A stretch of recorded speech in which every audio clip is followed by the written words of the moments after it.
Hi, it's me, Carbundance. Welcome to my 365 days from eating disorder to recovery in this year. If you're watching my videos daily, you can actually make it this year. Like, you actually can.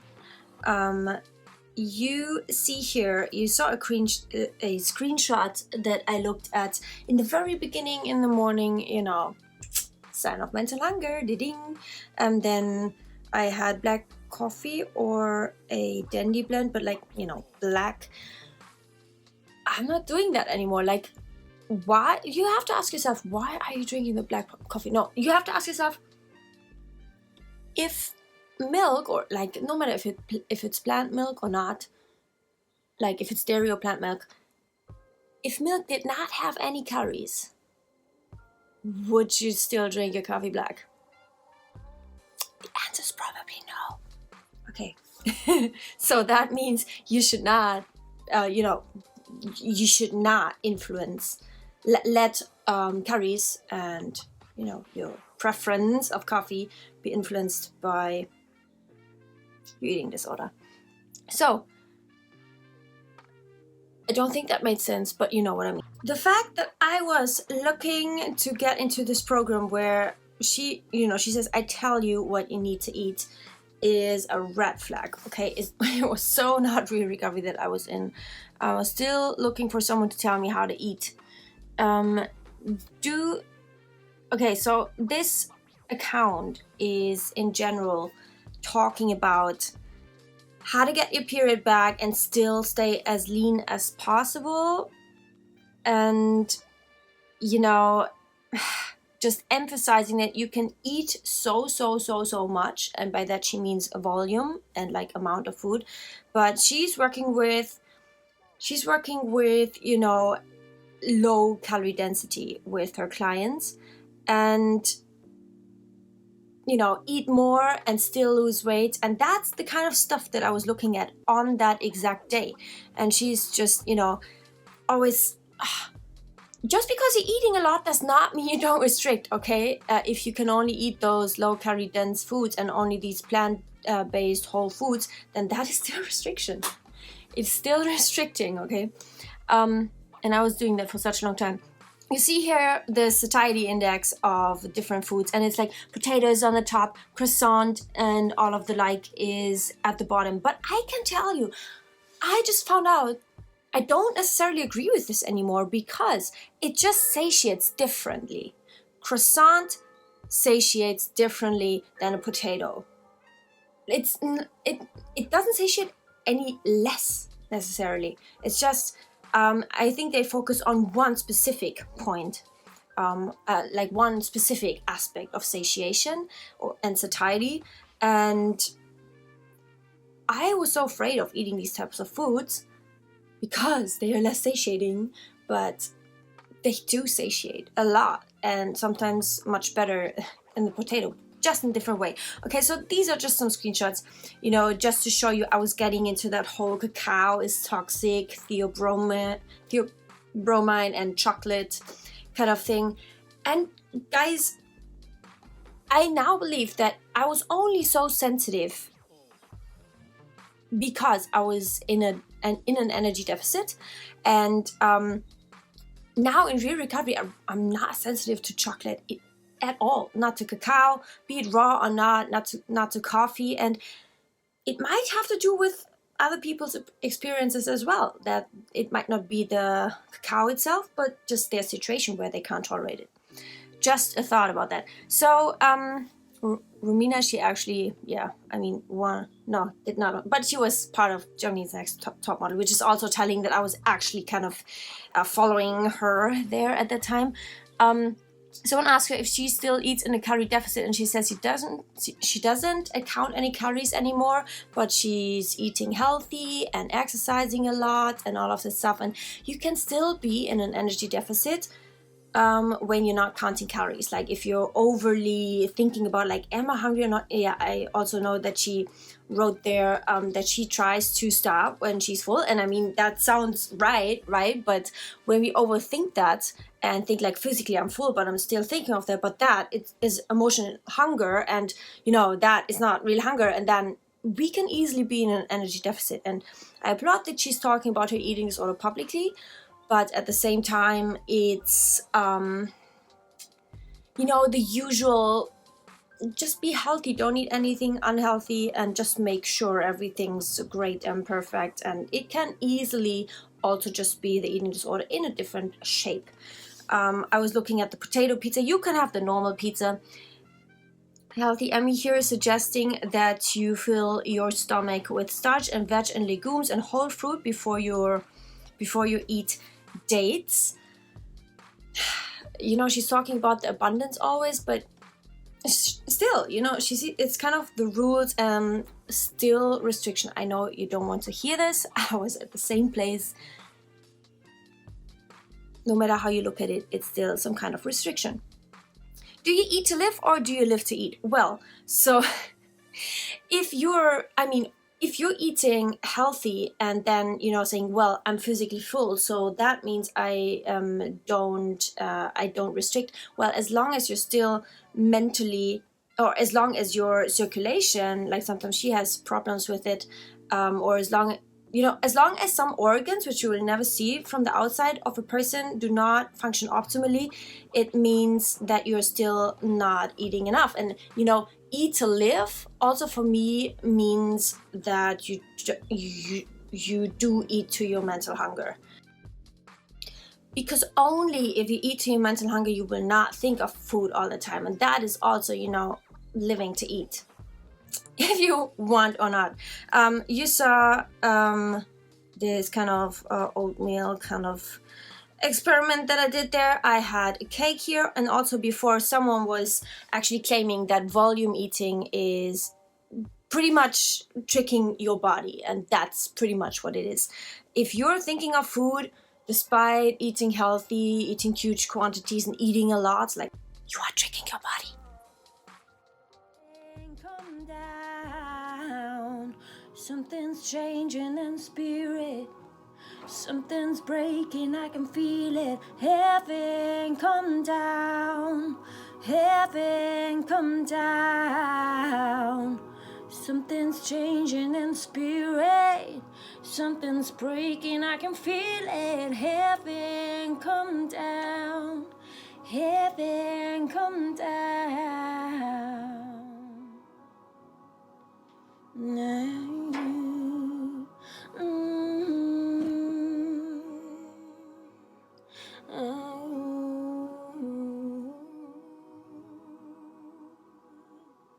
Your love is fierce, like a hurricane that I can't escape, like a tidal wave crashing over me. Your love is fierce, like a hurricane that I can't escape.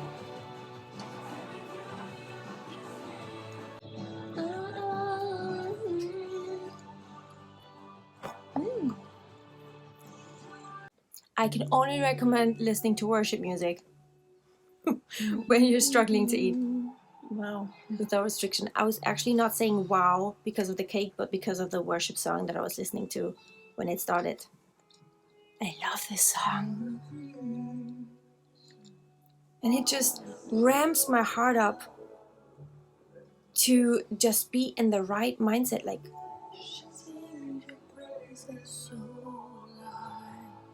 what's important and what's not. Because eating with restriction will always be in the way of you and God and God's kingdom and what's really valuable in this world, and also beyond this world. I'll have a moment now. Oh, Jesus.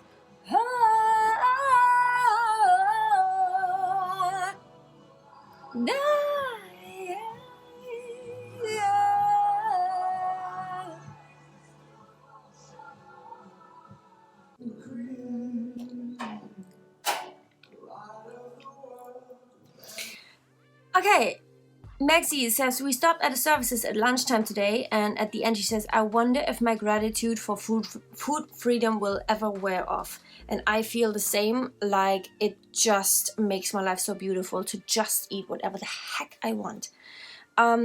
If you are reading this, you most likely have restricted on thousands, if not millions of calories over the past few years with abusing exercise as a cherry on top. Imagine how much of an energy debt that is.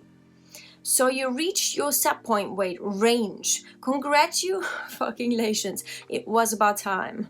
So does that mean that energy debt has been paid off entirely? Absolutely not. And that's what many people think. No, but now that the body has stored fat, it can actually get to the real stuff and repair. All of the things my ED promised me, my bigger body gave me. All of the things a smaller body promised me, a bigger body gave me. All of the things weight loss promised me, weight gain gave me. All it promises is a lie. Yeah, nothing to add to that. You have to let that sink. I was speaking to one of you lovelies, and she says down below, aside from dating and relationships, looking back, actually everything my ED promised me, being lovable, more confident, happier, less depressed, etc., etc., etc., came from weight gain. Gaining weight and recovering gave me back my personality, friendships, energy to join in, the ability to actually go on dates and enjoy dating, a relationship which I wouldn't have been in had I still been underweight or in my ED. Yeah, 100%. Same in my case. I'm hungry, but I've already eaten X, Y, Z, etc. Yes, this one is spot on, because hands up who said this. I know I sure did. This was a regular statement of mine in recovery. It generally went along the lines of, but I've eaten this and this and this and this and this and this, and now I'm thinking about chocolate again? Why? You know, insert mental image of me feeling utterly exasperated, overwhelmed, confused, and very, very torn, probably pacing around the kitchen, pissed off, on the verge of tears and doubting it all. That was me in recovery. And yes, you can read through it, also through this one, because that's part of the recovery, and you have to just respond and not judge your hunger, you know, respond to your mental hunger. Both exercise-based compulsive movement and hyperproductivity must be targeted with opposite actions in order to rewire the mindset and recover. Yeah, I was the same. Like, hyperproductivity was such a problem for me. I had to take a whole lot of break. Even in my quasi recovery, I started rewiring that sense and urge to be hyper productive all of the time, and I literally was not able to not be productive. And that's also why I took a complete time off of exercise and movement in general. And I'm so glad, because for many people that's actually the last thing that they are letting go, and the hardest thing that they are letting go of. Like, they start with, okay, I'm eating as much as I want, but don't take away, like, I'm not gonna let go of the exercise. It's my everything, because I can compensate by exercise, right? And I can even, you know, I can still balance the more of the food out and stuff. That's not real recovery. That's quasi recovery. That's the restriction. Okay. I have a question from Chaos Queen on my German channel. Hi Miri, don't you believe that you could relapse, like you could be prone to relapsing in the future? I know a few girls on YouTube who were completely normal again, and that then relapsed back into fitness and tracking calories, and you know, they slid back into their eating disorder and also into orthorexia, and now they are eating a lot but as clean as possible. Or they went from anorexia to binge eating or bulimia, and the eating disorder kind of went from one thing to the other. Like, it's still an eating disorder, but just kind of switched in a way. So I already touched on the subject in yesterday's video, so if you haven't watched that, please do, because I was actually, like, I had not read and not gotten this comment at that time yet. I am there responding to a fitness influencer in Germany who also says, well, I cannot influence if I relapse or not in the future because it's a mental disease. And I was also thinking that for 20 years, and I don't believe that anymore. I now believe it's a biologically and genetically induced and activated disease, and by that nature is also becoming a mental disease. Like, it actually, it is still a mental disease, but not in the core, not in the origin, not in the core. And so when you take away the cause, that's what I want to talk about today. When you take away the cause and the grounding fundamental fear of the eating disorder, you will not be any more prone to relapsing back into eating disorder than any other human that is walking on earth. I mean it, because just think about it logically, it just makes pure sense. So if the cause of the eating disorder that activates anorexia genetics, and that is shown in many psychological papers and stuff, and also in animal experiments, like animals do develop anorexia just as much as humans when they get into an energy deficit. Not all animals, like just for those who have the genetics for that. And it's actually a famine defense mechanism, and it's actually something that would have helped them survive in the wilderness. Do you say wilderness? Wilderness? You know what I mean. And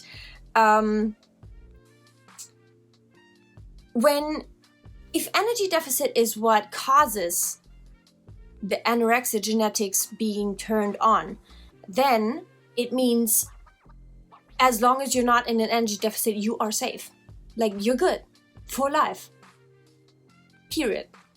So, of course, I know that theoretically it is possible that there is going to be a famine happening in the future, and that, by design, will endanger you to get into an energy deficit. But the chances of that in Western culture, if you are watching this video, if you are able enough and rich enough, let's be honest, to watch YouTube videos, then the chance of that is not too high.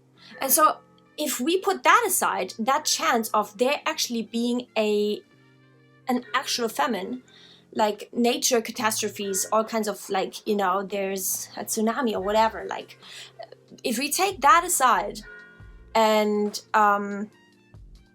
say, then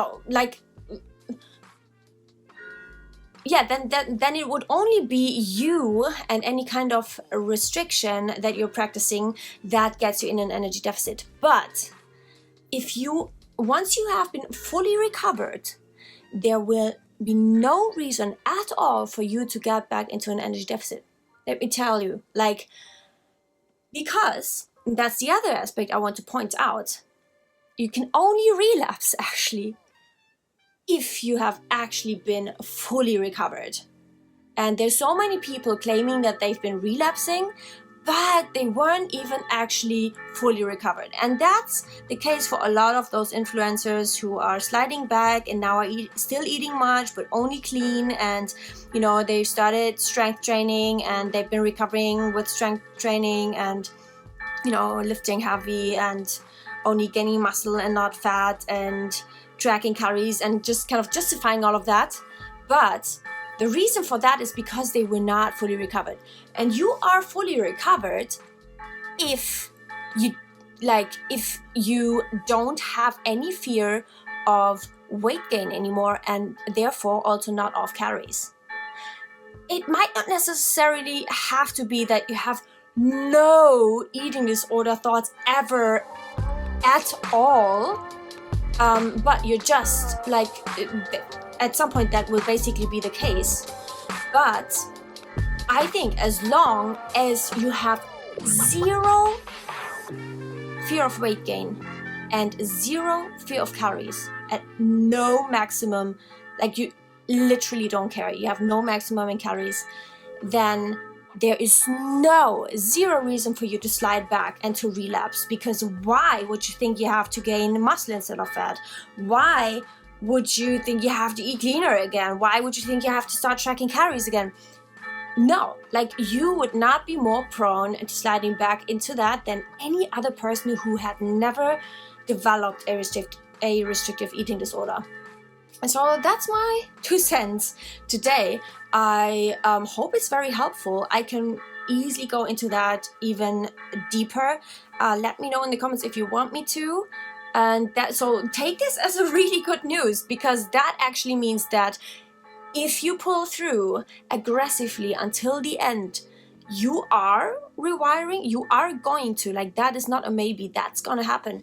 You are going to rewire your brain completely if you pull through long enough. Okay, you give it time and you stick to it and you make it happen. The commitment, you don't have to want to gain weight, but it has to happen. And then your brain is going to rewire, and I feel it so much already. I know it's only a matter of time until I'm fully recovered. And it's just the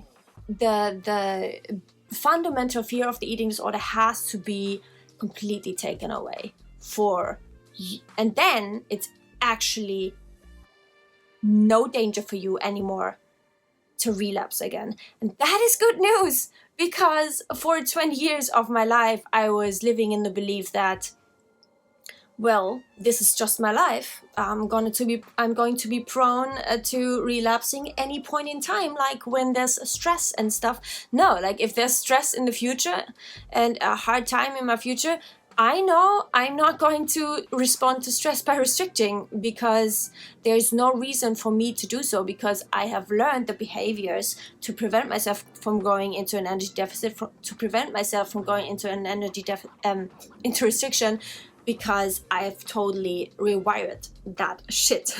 Because there's no fear of weight gain. There's no reason to react to stress in that way, you know? Okay, let me know if that makes sense. Give this a thumbs up. We have live stream today, this night at 7 p.m. CEST. Do join in, guys. If you guys don't join in the live stream, we might just discontinue it, because it's only for you. It's to answer your questions instantly, and so make sure you're in there. I see you. Bye.